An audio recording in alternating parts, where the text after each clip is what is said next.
Nos va a acompañar hoy el señor Marnix Doorn, a mi izquierda. Marnix es el team leader del proyecto de cooperación diálogo argentino-alemán o alemán-argentino sobre innovaciones agropecuarias sustentables. Anteriormente trabajó 10 años para el Centro de Biotecnología de Sistemas del Fraunhofer Chile Research en Santiago. En diferentes roles, los últimos años como Business Development Manager, enfocándose en la transferencia tecnológica en el ámbito de agricultura e industria de alimentos.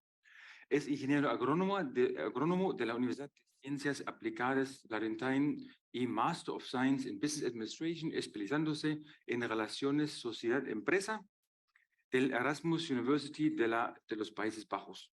También es Master of Science in International Management del Community of European Management Schools. Adelante, Marnix, con los paneles. Muchas gracias.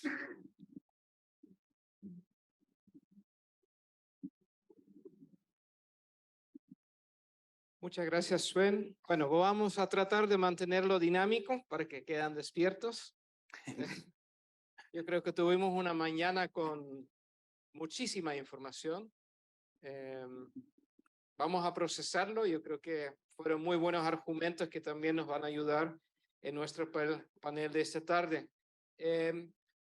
Hoy lo dividimos en dos.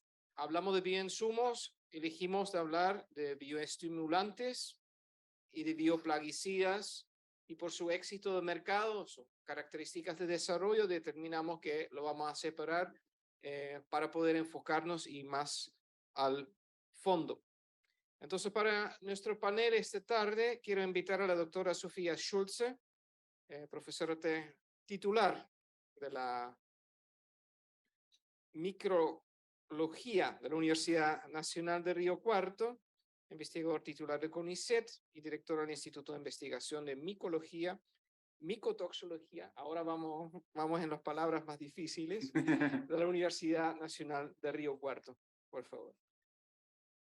Desarrolla actividades de investigación sobre hongos patógenos y toxicogénicos de cultivos de importancia económica a nivel regional, nacional. También desarrolla estrategias de control para reducir su impacto en las cadenas alimentarias humanas y animales, y ha estado enseñando durante más de 40 años a nivel pregrado, posgrado, capacitando estudiantes a niveles doctorado, maestría. Entonces, vamos a ver qué nos va a enseñar hoy en la tarde. Quiero invitar también a doctor Sergio Bonansea, microbiólogo, doctor de Ciencias Biológicas de la Universidad Nacional de Río Cuarto. Sergio es actualmente director de Ceres Demeter S.A., una empresa que desarrolla nuevos conceptos microbiológicos a través de alianzas estratégicas con instituciones. Entonces ya vamos de ciencia al emprendimiento y vamos a ver cómo funciona en este proceso. También es socio fundador del Hub 4 Agroinnovación. Es un ecosistema de agroinnovación que tiene como objetivo de impulsar la transformación del sector agropecuario en Latinoamérica.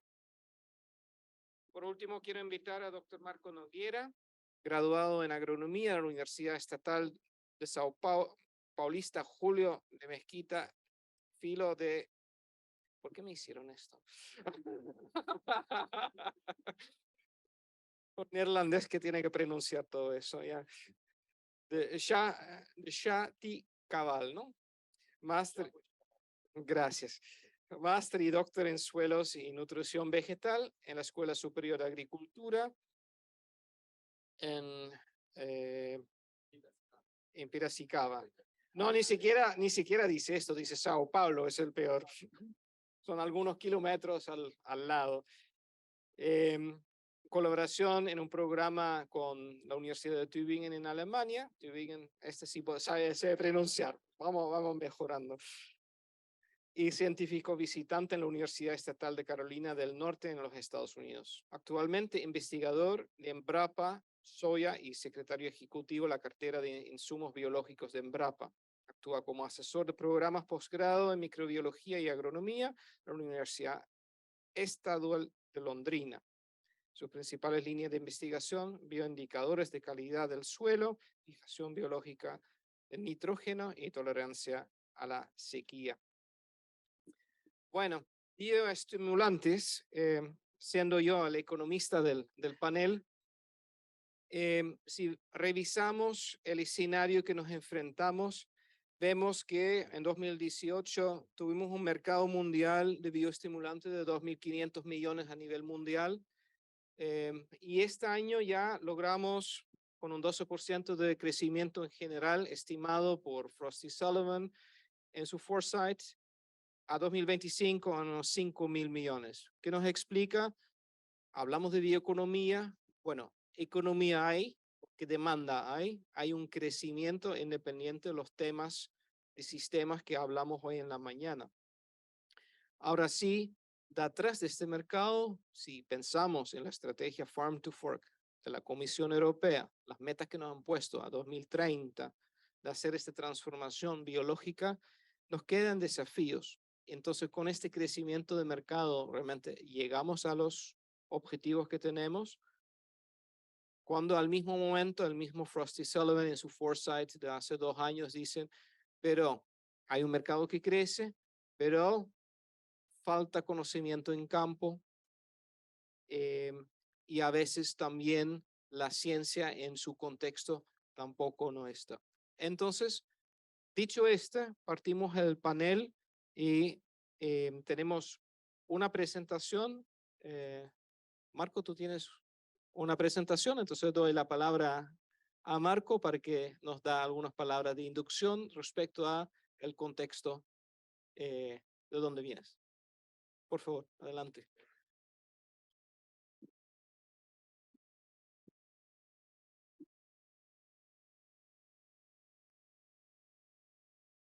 Muchas gracias por la invitación, pero voy a hablar en inglés por sentirme más confortable. So let's start to talk. Vamos a comenzar entonces hablando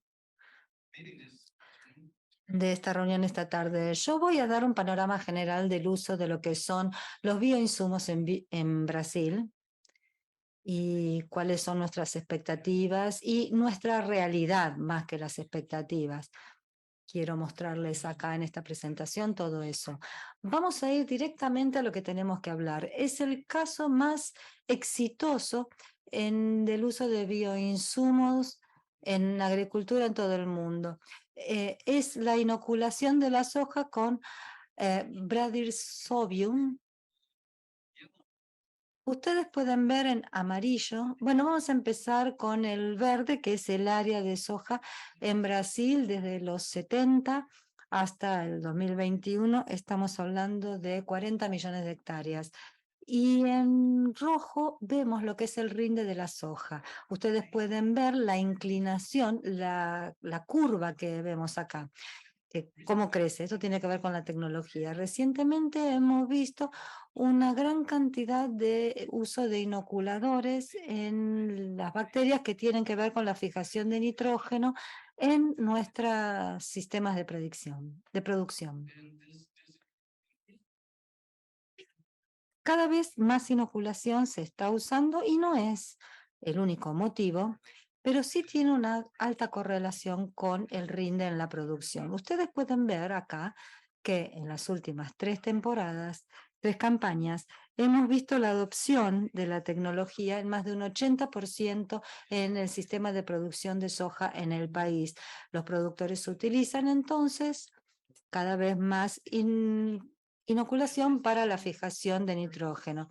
Lo que nos llama la atención en lo que es la campaña del 2019-2020, en la que crecimos aproximadamente varias hectáreas, tenemos un 15 billones de dólares porque no necesitábamos fertilizantes con nitrógeno, ni comprar ni vender, y evitamos una emisión de 183 millones de toneladas de del equivalente de CO2 al no utilizar nitrógeno mineral para producir la soja. Este resultado que muestra acá es de comienzo de año, es de una publicación científica. Hay otros microorganismos como promotores, como el Azospirillum. Durante varios años tuvimos básicamente el el Bradyrhizobium como inoculante. Y los biofertilizantes para nosotros en Brasil, según la legislación que tenemos, es igual a estos inoculantes. Entonces, hay muchos microorganismos que utilizamos para inocular plantas. Acá les quiero mostrar algo sobre el maíz, inoculación de maíz con Azospirillum. En los últimos años hemos tenido algunas ganancias en lo que tiene que ver con el rinde, la concentración de nitrógeno en los granos, que significa más proteínas, y también una mejora de lo que es las radículas de este cultivo. Acá ha habido varios intentos que hicimos, varias pruebas que hicimos en todo el país, y el 3 o 4% de los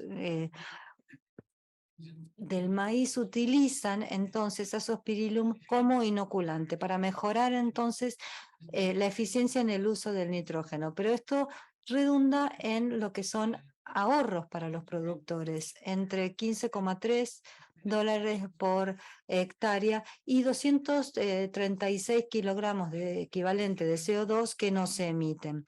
Debido a estas bacterias, porque estas bacterias pueden generar o mejorar el sistema radicular para lo que es el nitrógeno aplicado, y aumenta la eficiencia en el uso, entonces. Estos son los productos comerciales que fueron desarrollados por mi centro de investigación, Embrapa Soja. El primero fue un inoculante para maíz y trigo basado en Azospirillum en el 2009. Después ampliamos el uso de este inoculante para la coinulación en soja. Hacemos una mezcla entonces de Bradyrhizobium y Azospirillum para la soja, para que hubiera resultados más positivos en el cultivo de soja. En el 2017 lanzamos esta tecnología para inoculación de las pasturas. El 70% de las pasturas en Brasil se basan en la braquiaria, o bueno, lo que es este tipo de pasto. Y esta tecnología fue lanzada para utilizar el inoculante de las semillas durante la plantación de estas pasturas. Después, en el 2021, amplificamos o mejoramos esta tecnología, y ahora también le agregamos una segunda bacteria, Pseudomonas, que ayuda a movilizar entonces, y tiene estas pseudomonas promueven también este uso. Y esta tecnología puede aplicarse a través de las hojas, no solamente de las semillas, sino también en las hojas, porque la pastura es bastante perenne. Entonces podemos aplicar estos inoculantes año tras año. En lo que tiene que ver con la coinoculación con Bradyrhizobium y Azospirillum, en esta tecnología comenzó en el 2014, y ahora tenemos un 29% de adopción en el sistema brasileño. En promedio, esta tecnología conlleva el 16% del aumento debido a la coinoculación cuando aunamos ambas bacterias. Como resultado de esto, tenemos un mercado entonces para Azospirillum, que empezó en el 2012. Tenemos ahora más de 12 millones de dosis aplicables a distintos cultivos, no solo para soja, sino también para maíz, para trigo y para pastura. Este es el mercado que se utilizó o en los mercados en los que se utilizó este inoculante. Entonces, estos inoculantes para la fijación biológica de nitrógeno y la promoción del crecimiento de las plantas, podemos ver acá el aumento en las últimas 3 campañas de 244 millones de reales, que es la moneda brasileña, a 393 después. La mayor parte de este mercado de inoculantes está dedicado a la soja, entre un 7 y un 8%. Al pasado estábamos hablando de 89, o sea, aumentó el mercado, pero también los inoculantes han formado parte de este mercado, sobre todo para los pastos. Ahora tenemos un 12% de los inoculantes del mercado que van para las pasturas. Y también lo tenemos para otras diferencias. También tenemos otra diferencia, porque tenemos la extensión, una agencia de extensión rural, y esta sociedad toma esta tecnología de 242 unidades de referencias técnicas en 5 campañas de cultivos y dio servicio aproximadamente a 3.300 productores. Cuando empezamos con este trabajo, la adopción de esta tecnología en el estado de Paraná era cercana a 0. Y en la última campaña, la 21-22, llegó al 26%. Para resaltar la importancia de lo que es la extensión rural, llevar la información a los productores para que sean parte del proceso, para educarlos sobre cómo utilizarlos e inspirar también a sus vecinos, a sus familias, para su propio uso de esta tecnología. Other inoculants has also risen for También, por ejemplo, acá tenemos los microorganismos para movilización del fósforo, son inoculantes que tienen que ver con el bacilo, por ejemplo. Esta es una tecnología lanzada hace 3 o 4 años por una de nuestras unidades de investigación en Minas Gerais, que se llama maíz sorgo, porque tiene que ver con la investigación que se hizo en estos 2 cultivos. Y hablaba de la inoculación con esta bacteria para mejorar la eficiencia en el uso del fósforo del suelo. El fósforo que está en la arcilla y que también tiene que ver con la materia orgánica, para que esta bacteria pudiera movilizarse y que entonces el fósforo estuviera disponible para los cultivos, así como otros tipos de inoculantes, por ejemplo, dedicado a la tolerancia a la sequía. Fue hace 2 o 3 años que Embrapa Environment lanzó este producto con tolerancia a la sequía. Tenemos una reglamentación bastante estricta para utilizar los inoculantes, que empiezan entonces con el Sherman Plant Bank, que es una de las agencias como Embrapa y las universidades. Y 2 productos que obviamente tienen grande concentración, pureza, y además hablan de la bioseguridad y calidad. Todo la fortaleza que se usa está dentro del inoculante que se vende, y por eso tenemos normas reglamentarias para asesorar en lo que es la reducción de inoculantes. Desde que se aísla el microorganismo hasta el producto final, pero esto lleva mucho tiempo de investigación, hay investigación seria y es muchísimo trabajo. Como dijo Andrea esta mañana, Embrapa tiene un ATP, un APP, que con respecto a los bioproductos en mercados, tenemos más de 500 productos para control de plaga registrados en el Ministerio de Agricultura y más de 500 productos inoculantes. La mayor parte de las fábricas están en el sur o sureste del país, pero estamos viendo un aumento importante en los últimos años. Teníamos 16 industrias que producían bioinsumos en 2011 y hoy en 2023 tenemos 171. Esto demuestra que está creciendo el interés de bioinsumos en Brasil. En base a la cartera de Embrapa, Tenemos una cartera muy amplia de bioinsumos que se han investigado en todo el país. 150 aceptados en 2020 y el 2024 para promoción de crecimiento vegetal, 22% para biocontrol, etcétera. O sea, no solamente hablamos de microbiológicos, sino también de otros productos similares para el control de plagas.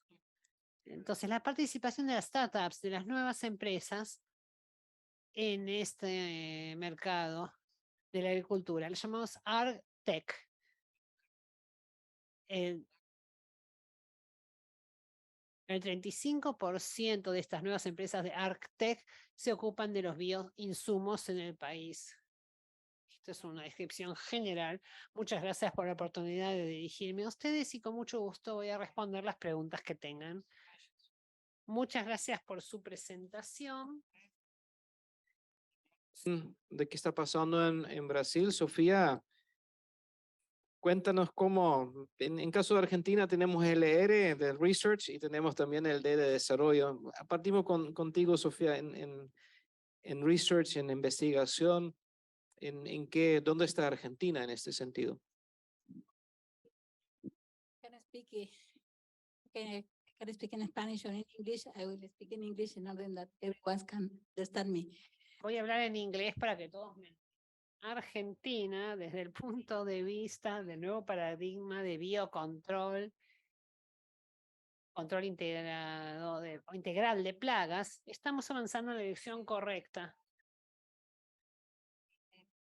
Porque estamos trabajando teniendo en cuenta la bioeconomía y dentro de este campo el desarrollo de bioinsumos. Estamos en diferentes etapas de desarrollo para los diferentes productos. La mayor parte del trabajo se hace en el área de bioestimulantes, especialmente rizobacterias que promueven el crecimiento y su uso más amplio. Pero si consideramos la definición de bioestimulantes, sabemos que hay varias posibilidades o varios elementos en esta definición. Ácido húmico y fúlvico, por ejemplo, proteína hidrolizada y microorganismos. Y dentro de la categoría de microorganismos, según la legislación europea, hay algunos que se consideran bioestimulantes, pero ahora, considerando los avances en genómica, sabemos que hay una gran diversidad de microorganismos que se pueden utilizar como bioestimulantes. Y esto es un desafío que enfrentamos en la comunidad de investigación, porque tenemos que saber exactamente qué componentes utilizamos en los bioestimulantes y también en la formulación de los mismos. Porque apoyamos la idea de utilizar combinaciones de microorganismos y diferentes compuestos que podrían ser bioestimulantes.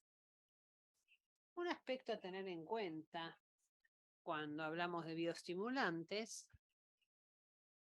es su impacto sobre la producción de los cultivos y sobre el suelo, especialmente la fertilidad del suelo y los componentes que hacen a dicha fertilidad.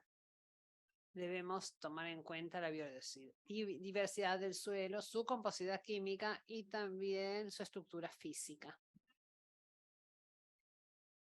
Yo considero que los bioestimulantes podrían ayudar a mantener las características de la fertilidad del suelo. Y esto es un desafío con respecto al uso de los bioestimulantes, pero debemos trabajar más en la investigación aquí, porque no podemos utilizar un bioestimulante, el mismo bioestimulante para todos los cultivos en todas las áreas. Existe una relación entre el medio ambiente, el cultivo y la eficiencia del bioestimulante que estamos utilizando. Y debemos realizar más investigaciones aquí. Y no es lo mismo hablar de un herbicida como el glifosato. Esta es una palabra que muchas personas no quieren escuchar, pero el glifosato se utiliza como herbicida. Sabemos exactamente cuál es su mecanismo de acción, pero ¿qué pasa con los bioestimulantes? Es más difícil saber o conocer la acción de los bioestimulantes. Debemos comprender su mecanismo de acción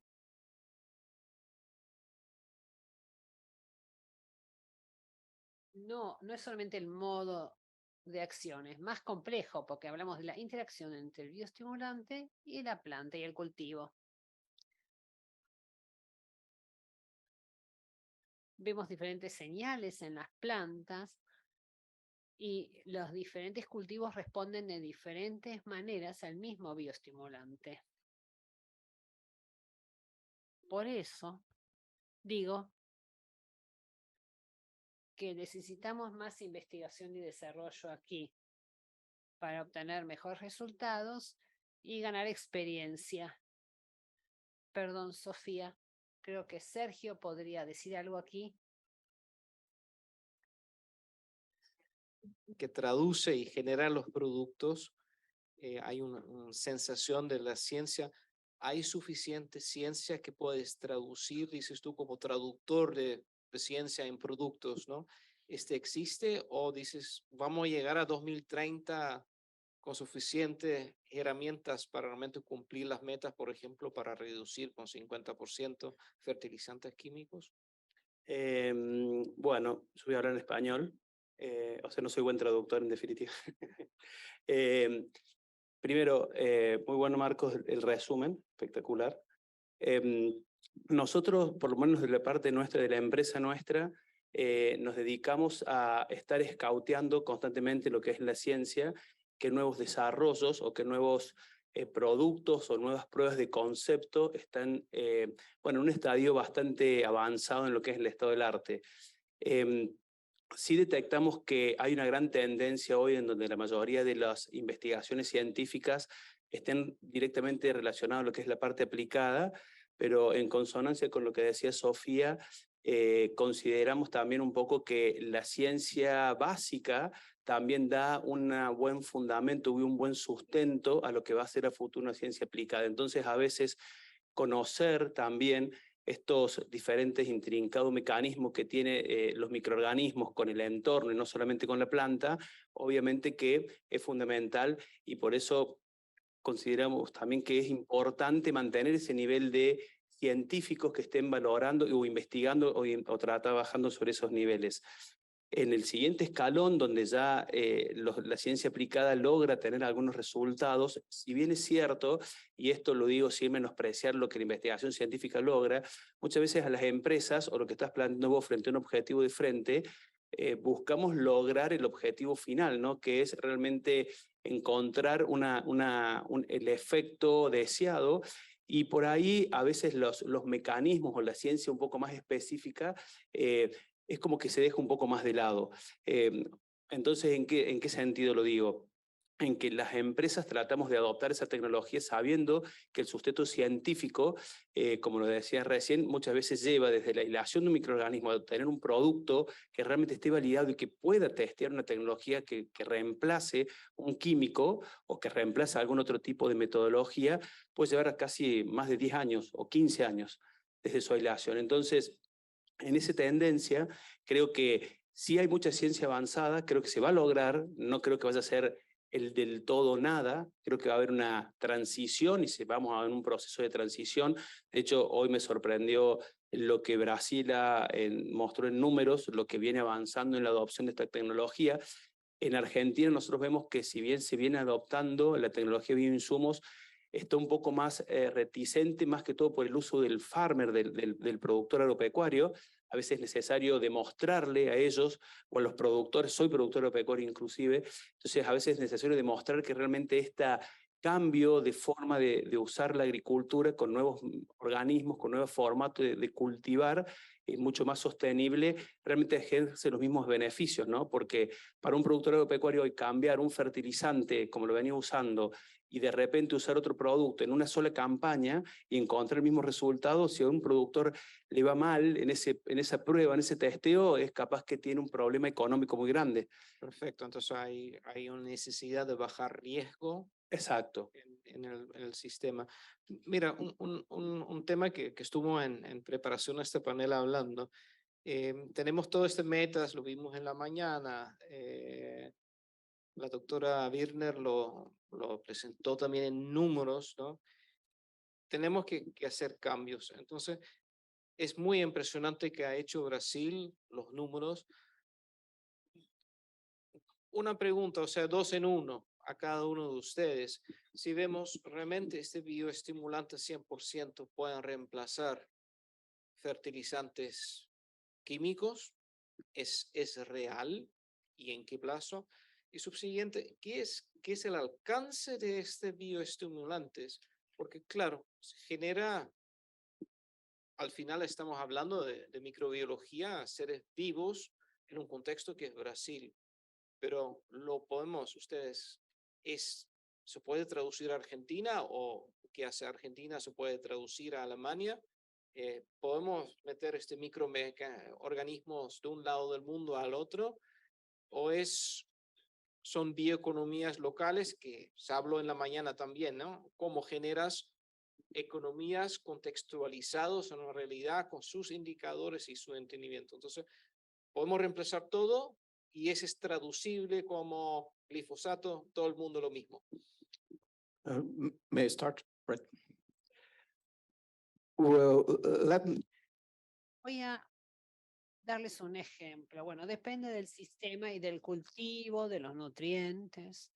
Por ejemplo, las cepas que utilizamos para la fijación de nitrógeno en soja en Brasil vinieron del exterior, Estados Unidos, Nueva Zelanda, Australia, y se adaptaron a nuestros suelos y los utilizamos en todos los estados, desde el sur hasta el norte. Se usan en todos lados. Y para este cultivo podemos reemplazar en un 100% el nitrógeno. No necesitamos nitrógeno mineral para producir soja en Brasil. Por supuesto, solo soja o para todos los cultivos. Para otros cultivos, a ver, levantemos la vara. Sí, este es el mejor ejemplo, el más exitoso. Pero, por ejemplo, en porotos tenemos cepas que también podemos utilizar para reemplazar en un 100% el nitrógeno como fertilizante mineral. En el caso de los porotos, la situación es diferente. Estos porotos son originarios de las Américas, así que tenemos muchas bacterias rizobiales que están siempre con estos cultivos, los colonizan, pero no se adaptan necesariamente a otros entornos, así que tenemos cepas muy efectivas seleccionadas a través de la investigación y puestas a disposición de los productores. Entonces, los inoculantes con una alta concentración de esas cepas pueden competir con las cepas nativas y colonizar y fijar efectivamente el nitrógeno. También podemos reproducir esta fijación, reproducir la fijación de nitrógeno incluyendo otras bacterias. Pero hay otros cultivos, por ejemplo, maní, chicken peas, several other. Maní, arvejas, hay muchos otros cultivos. Y también en garbanzos. En Embrapa tenemos una lista en el Ministerio de Agricultura con más de 100 cepas que pueden utilizarte para la producción de inoculantes en Brasil. Y esto es gratuito o muy económico para la industria. La industria puede comprar estas cepas en el ministerio y producir los bioestimulantes. Creo que las cepas nativas son mejores para desarrollar bioestimulantes y elementos de bioprotección, pero siempre defiendo esto porque las cepas locales están mejor adaptadas al entorno local y además el cambio climático presenta otro desafío.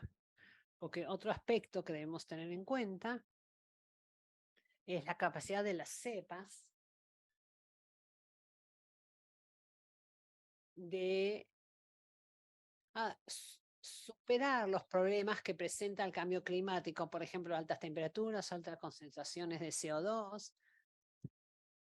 Y estos aspectos no se han evaluado suficientemente. No sabemos cómo se comportarán los diferentes microorganismos en estas situaciones. Eso es otro desafío para nosotros y algo que enfrentaremos también en el futuro.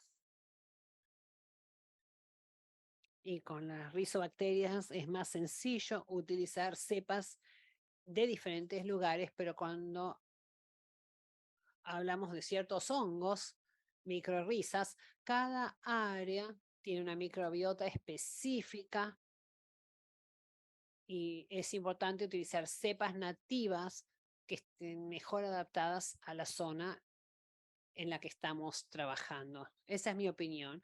Sergio, ¿cómo ve esto usted desde el punto de vista más bien comercial? En ese sentido, para después la parte de la implementación de eso, más que todo para las industrias. Pero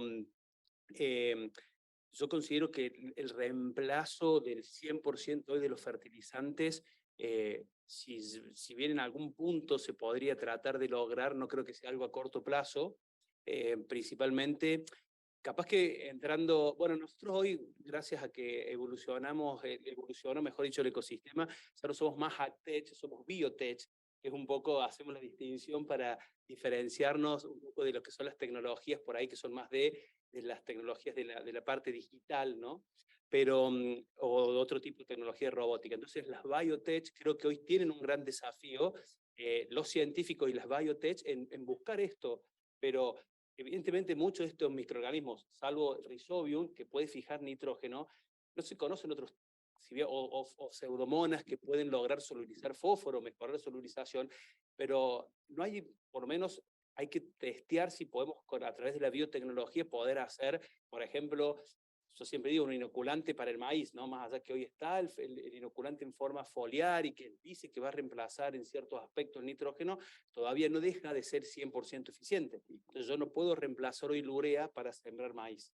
Entonces, hay un punto. dices que queda todavía conocimiento. Entonces, una pregunta que no está en la lista, pero igual te lo voy a hacer. A ver. Entonces, con esta falta de conocimiento, ¿qué necesita? En este caso tomamos Argentina, pero para Brasil sería la misma pregunta. ¿Qué necesitamos para los próximos 15 unicornios en biotecnología, en bioestimulantes en Argentina, en los próximos 5 años? Un inoculante para maíz, directo para gramíneas. No, pero ¿qué falta? ¿Qué No, falta? más ¿Por qué no research, pasa? investigación. Y creo que principalmente investigación, sí, tal cual.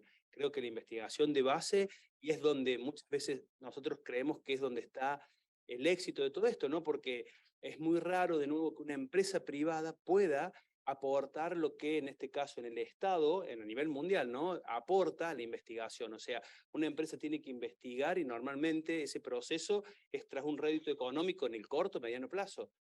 Por ahí el Estado puede aportar a los investigadores y a la ciencia, investigar sin que tenga un resultado positivo en el corto plazo. Entonces ahí creo que es importantísimo el rol del Estado, ¿no? Para esto, para que investigue y para que se aporte para la ciencia. Creo que por ahí lo tiene más fácil los biopesticidas en esta parte, ¿no? De reemplazar químicos que los bioestimulantes. Regulatory framework is also important in order to También es importante para poder desarrollar y para tener los bioestimulantes en el mercado es este apoyo. Es decir, que los mercados también tendrían que generar las condiciones desde el punto de vista regulatorio. Sí, en Argentina hemos avanzado en esto y ahora estamos hablando de nueva reglamentación para poder registrar este tipo de productos, particularmente lo que son los bioinsumos. Esto fue un trabajo arduo que se realizó en el comité y que está trabajando dentro de la Secretaría de Agricultura. Sí, claro, son colegas del comité, ¿no? Y ellos son los que van a hablar de este tema. Sí, nosotros hemos avanzado mucho en este marco regulatorio. Es bueno para la Argentina porque tenemos la posibilidad de expandir el uso de los bioinsumos en el futuro y para tener más ciencia que lo respalde, porque eso es necesario. Tenemos todavía mucho que investigar. La siguiente pregunta, creo que, no sé si tiene un comentario, Marco. Para complementar lo que se dijo en relación con la reglamentación, nosotros tenemos, por ejemplo, en el caso de bioinoculantes de 1995, tenemos una reunión anual que ahí hay recomendación de cepas y entonces ahí nos reunimos para hablar y estamos los investigadores, institutos de investigadores, los legisladores. Por ejemplo, el ministro de Agricultura, que es quien en última instancia redacta la reglamentación, y la industria. Todos nos reunimos ahí para ver qué cosas son factibles, cuáles no, y entonces en una asamblea general decidimos cuál es la dirección que vamos a tomar. Por ejemplo, qué cepas tenemos que utilizar, cuál puede ser la concentración mínima en esta cepa de este inoculante, cuáles son los procedimientos para, no sé, atacar lo que estamos viendo dentro de los inoculantes. Entonces, desde 1995 tenemos esta iniciativa y entonces eso es lo que regula el uso de inoculantes en Brasil. Entonces, en nuestra preparación y como tema de cierre de este panel, porque ya nos queda poco tiempo, el tiempo vuela realmente, pero hablamos y creo que ya dieron ejemplos de otro tipo de identificación a nivel mundial, que es la adopción. Creo que también hablamos de los riesgos para que los productores puedan implementar más bioproductos o bioestimulantes. Para ese fin necesitamos reducir el riesgo. Entonces, ¿cuáles van a ser los factores claves para reducir el riesgo? ¿Qué es lo que necesitamos? ¿Es infraestructura, reprogramación de quienes hacen extensión? ¿Va a ser, no sé, algo a largo plazo? ¿O necesitamos intensificar el trabajo con los pequeños productores? A ver, Sofía, ¿qué les parece cuál es la idea? Creo que tenemos que tener buenas pruebas para evaluar la toxicidad o los efectos posibles para el ambiente humano y el ambiente animal del producto que nosotros estamos tratando de vender. Este tipo de evaluación resulta necesaria para poder comercializar el producto. Creo que esto es lo que tenemos que hacer. También creo que es muy importante demostrarles al productor o al adoptante de la tecnología que la tecnología funciona y que además no solamente que funciona, porque como estábamos diciendo recién, esto puede cambiar por ambiente, puede cambiar por lugares, por zonas, entonces es interesante y mostrar, por un lado, que esta tecnología funciona. Primer punto. En otro aspecto, que no solamente funciona, sino que puede asumir un rol, un riesgo en su producción que económicamente va a ser viable, y que también en ese sentido no solamente termina siendo económicamente viable, sino que también es sustentable. Y ahí es donde entra también un poco el rol del tema de hoy del Congreso, ¿no? De la bioeconomía, ¿sí? Y creo que un tercer punto es que también para que esta adopción por ahí sea un poco más rápida de la adopción, beneficios que pueda obtener el productor agropecuario de lograr de emplear esta tecnología. Por ejemplo, en Córdoba, se están empleando las buenas prácticas agrícolas, donde estamos tratando de impulsar que aquellas empresas, productores que usen este tipo de tecnología tengan algunos beneficios. Entonces, estimular desde el Estado, de todas las áreas, ¿no? Desde el Estado del conocimiento, regulación, pero para tener su seguridad, pero también estimular el empleo y el uso de estos productos, creo que es fundamental. Hay igual un dato para agregar, el cambio generacional también en los que toman decisiones en el campo está afectando mucho. Hoy con personas que tengan entre los 27 o 25 y 30 años en adelante, tiene otra perspectiva y otra mirada sobre cómo producir y acordemos que esto es un cambio de forma de trabajo, no solamente es un químico o muchas veces yo empleo y obtengo resultados en el corto plazo y estos productos tienen ahí un cambio de forma de aplicación, de cómo se usan y cuáles son los umbrales para aplicar esta tecnología. Sí, sí, creo que tecnología, ¿no? La transferencia, además de conocimiento, tiene que ver con el éxito de estos bioinsumos. Nosotros, como ejemplo, en el estado de Paraná, en Brasil, tuvimos la primera inoculación 2 o 3 años después, fue en el 2017, y tuvimos una adaptación de 0% en lo que era la inoculación con Azospirillum. Y después esto aumentó a casi el 30%. Entonces es muy importante la transferencia de tecnología para que el productor quiera. Sobre todo en Brasil existe una gran cantidad de productos en el mercado y todas las semanas el productor recibe distintos vendedores diciéndole, no, mi producto es fantástico, el otro no lo es tanto. Entonces él tiene que ver el resultado en esa condición, en esa situación. Entonces, si existe una forma de mostrarle el efecto de estos bioinsumos, de probarle de que puede ganar más dinero, puede utilizar entonces un producto que es más responsable con el medio ambiente, lo van a hacer. Ellos no quieren gastar dinero, sino que quieren hacer una producción lo más eficaz posible. Tiene que creer el producto en el que está utilizando. Sí, tiene que haber una viabilidad económica, eso es lo principal, y que además sea seguro para el medio ambiente, porque en realidad ahí está la pregunta más compleja, ¿no? Para responder y para tener buenos productos. Yo creo que entonces de lo que vimos en esto, como conclusión de lo que estuvimos hablando, hay un gran avance en el conocimiento, pero necesitamos hacer más ciencia, más quizás concentrada en lo que son las metas más importantes. El marco regulatorio, creo que después vamos a hablar de esto y va a ser uno de los grandes puntos de discusión, tanto desde el punto de vista de qué es lo que estamos haciendo, dónde nos estamos concentrando en nuestra ciencia y cómo crear estos 15 unicornios nuevos en el área. Entonces la inversión en ciencia se puede llamar extensión, pero creo también que es concentrarse en la reducción del riesgo para que sea aceptado. ¿Cómo ven esto? Que funcione, cómo se adapta, porque no hay riesgo, y entonces compartirlo, comunicarlo, como escuchamos hoy a la mañana. ¿Algo más que quieran agregar como palabras de cierre para esta conversación tan breve de 1 hora? Que también me parece que es importante agregar que es el ecosistema, que de eso un poco también nosotros en Río Cuarto, donde yo soy oriundo, donde tenemos ahí la empresa, el ecosistema, cuando hablamos del ecosistema, hablamos no del ecosistema realmente del campo, sino del ecosistema que genera esto, ¿no? De que esté participando startups, empresas, la ciencia, que estén fondos de inversión, de capital de riesgo para ayudar realmente a estas startups a transitar durante un cierto tiempo hasta que puedan ser rentables.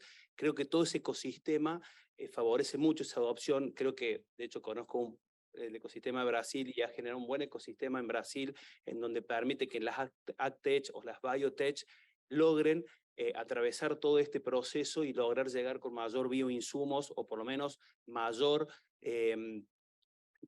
mayores soluciones para estos desafíos que tenemos para los próximos años. Entonces, fomentar el ecosistema de todas las partes creo que es fundamental.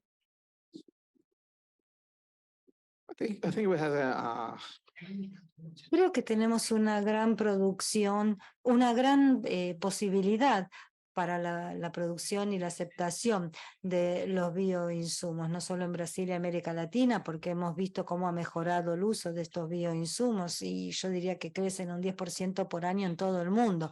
Y en Brasil la tasa de crecimiento es aún mayor. Entonces yo creo que en América Latina también en su totalidad.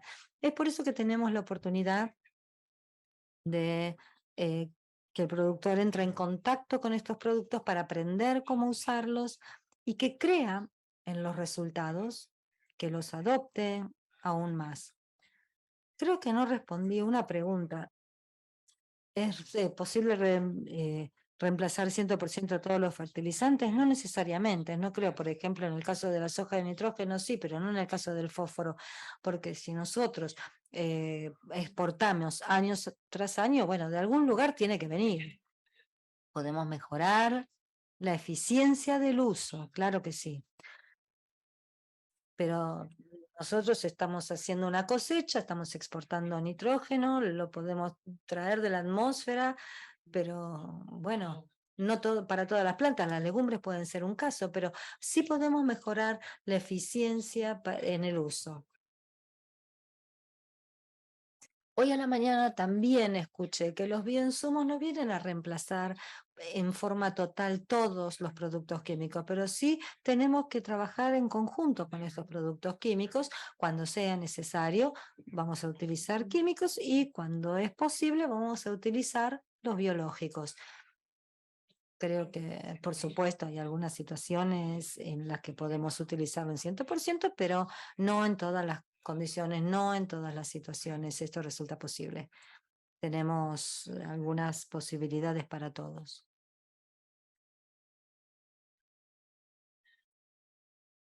Pienso lo mismo, sobre todo en Brasil y en Argentina, donde tenemos cultivos extensivos. Realmente es imposible ir a todo lo orgánico. Tenemos que hacerlo de forma en la que se combinen los productos y tratar de reducir el insumo de productos químicos de alguna forma, pero creo que en un comienzo lo tenemos que hacer de esta forma. Quizás con el tiempo sí lleguemos a usar solo productos biológicos, pero sería difícil llegar a esta meta. Hoy a la mañana también se mencionó algo, y lo quiero reforzar, que es la posibilidad de la comunicación y la educación de los productores. Creo que ese es uno de los aspectos clave que tenemos que tener en cuenta, porque si el productor recibe información, recibe conocimientos sobre los efectos positivos del uso de los bioinsumos, los va a adoptar. Pero es nuestra responsabilidad entonces tener la posibilidad de comunicar de buena forma esta situación. Impulsarlos a usarlo, pero con productores bien informados, que también tengan la posibilidad de obtener una rentabilidad de todo esto. Quiero agradecerles a todos su participación entonces. Hemos llegado al momento en que tenemos que cerrar, así que muchísimas gracias por sus opiniones y por compartir esta experiencia. Bueno, una sola pregunta más, a ver.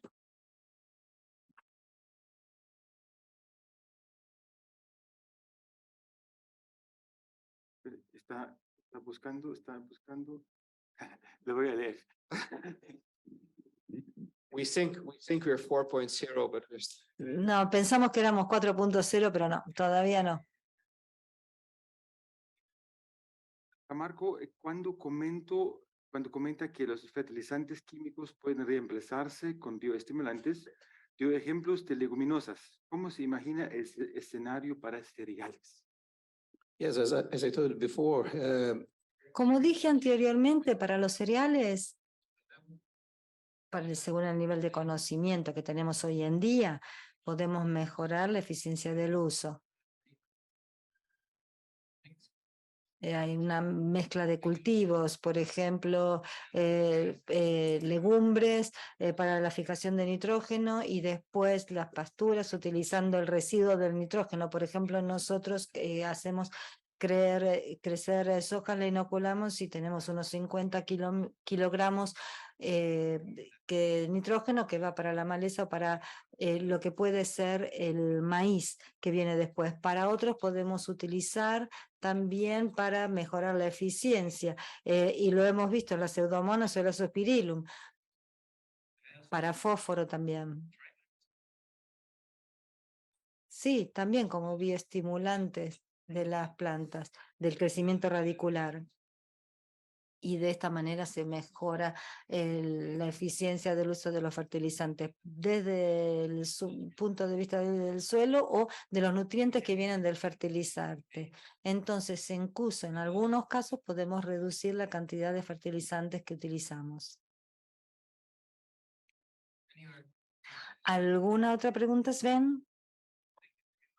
Bueno, muchísimas gracias a todos.